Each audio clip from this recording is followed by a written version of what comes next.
Lembro-me da delação premiada, formalizada por Delcídio do Amaral, em 11 de fevereiro de 2016. Ele relatava a forma com que o BNDES financiava empresas como Friboi, Marfrig, Bertin, entre tantas outras. E fazia referência à retribuição que era oferecida por essas empresas aos agentes públicos que haviam contribuído para a concretização daqueles empréstimos privilegiados. E o ex-senador Delcídio afirmava que, se houvesse uma colaboração de um dos donos destas empresas, a República cairia. Ele afirmou taxativamente: cai a República.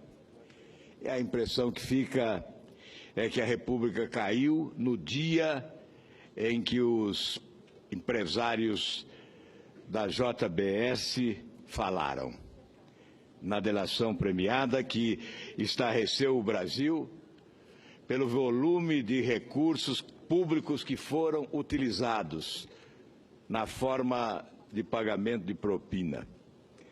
Alguns jornais, revistas, a imprensa criticam o fato do Grupo JBS ter se tornado um gigante internacional com o dinheiro do BNDES.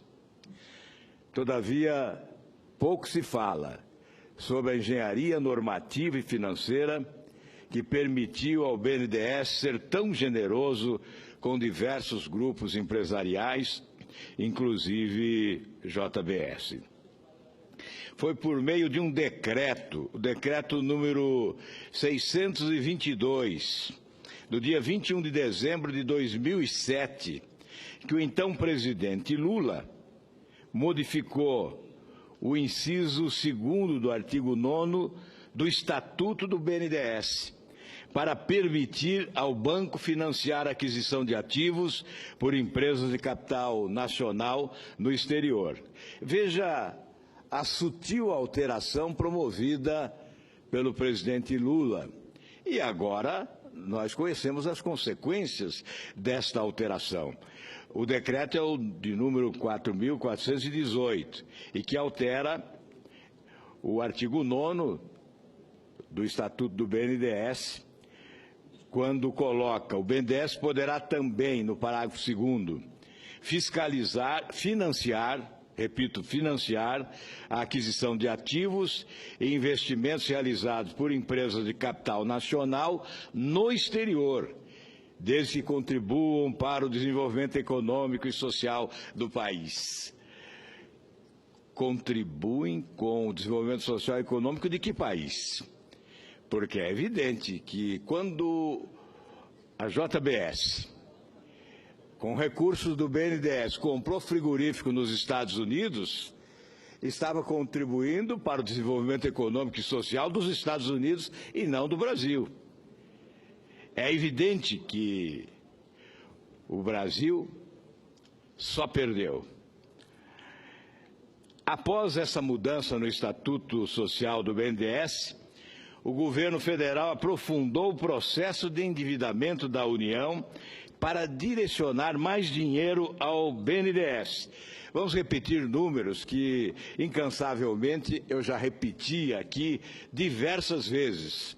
Foram 716 bilhões de reais, de 2008 a 2014, durante 6 anos, portanto, empréstimos da União ao BNDES, 716 bilhões de reais.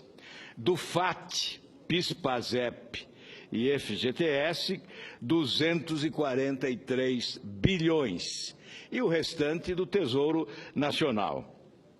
Do Tesouro Nacional foram repassados, portanto, ao BNDES 473 bilhões, um absurdo inédito, jamais visto na história desse país. Cabe observar que o Tesouro Nacional não tinha esse dinheiro para repassar ao BNDES. Todos nós sabemos do aperto das contas públicas nos últimos anos. Portanto, esse dinheiro não estava disponível no caixa do Tesouro Nacional. O governo foi buscar esse dinheiro, emitindo títulos públicos, foi buscar esse dinheiro emprestado, pagando juros de mercado, juros taxa Selic, a 14,25%. Esse mesmo dinheiro foi repassado ao BNDES com juro igual a TJLP, que oscilou no período entre 5% e 6%. Portanto, o governo pagava o juro de 14,25%. Esses empresários que agora estão correndo da justiça, esses empresários pagavam ao BNDES um juro de 5% a 6%. E essa diferença, quem cobria essa diferença? Quem cobria essa diferença? Ora, você que está ouvindo esse discurso agora e que paga impostos. O contribuinte brasileiro subsidiou essas taxas de juros privilegiadas praticadas pelo governo brasileiro através do BNDES com os chamados campeões nacionais e, mais do que isso, com os países amigos de quem governava o Brasil. Cuba, Angola, Venezuela, Equador, enfim, países mais próximos ideologicamente daqueles que governavam o nosso país, com o benefício de recursos facilitados. Essa diferença paga pelo povo brasileiro alimentou algumas das ditaduras mais corruptas do universo. Alguns ditadores tiveram sobrevivência graças a esses recursos que saíram dos cofres dos trabalhadores brasileiros, especialmente, através do FAT, do PIS/PASEP, do FGTS. Recursos pertencentes aos trabalhadores brasileiros foram repassados para alimentar as ditaduras sanguinárias de outros países, alimentando também a corrupção internacional. As empresas que obtinham aqui os recursos realizavam obras, ou supostamente realizavam obras. Provavelmente, em alguns casos, as obras sequer foram realizadas e os recursos foram desviados.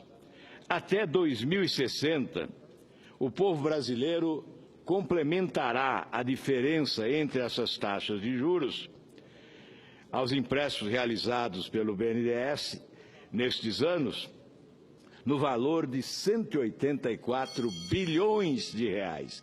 Portanto, os brasileiros pagarão 184 bilhões. Subsídio para a diferença entre uma taxa de juro paga pelo governo e a taxa de juro oferecida pelo governo aos empresários beneficiados nesse esquema de corrupção.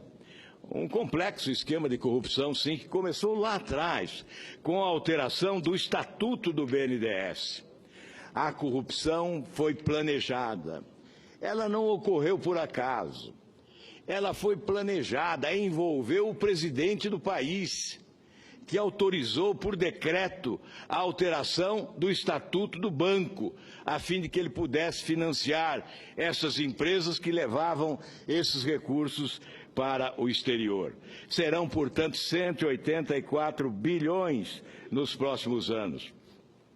Com estrutura normativa aparelhada e caixa robusto, o BNDES se tornou uma poderosa instituição de financiamento com alta ingerência do Poder Executivo em suas decisões. Essa situação corresponde exatamente ao momento de apogeu de empresas como o Grupo JBS e o conglomerado de Eike Batista. Foi exatamente após essa mudança do Estatuto do BNDES que o Grupo JBS adquiriu grandes empresas nos Estados Unidos. Efetivamente, analisando a sequência de fatos que hoje temos conhecimento, fica fácil verificar que os crimes praticados foram planejados, um esquema planejado de corrupção.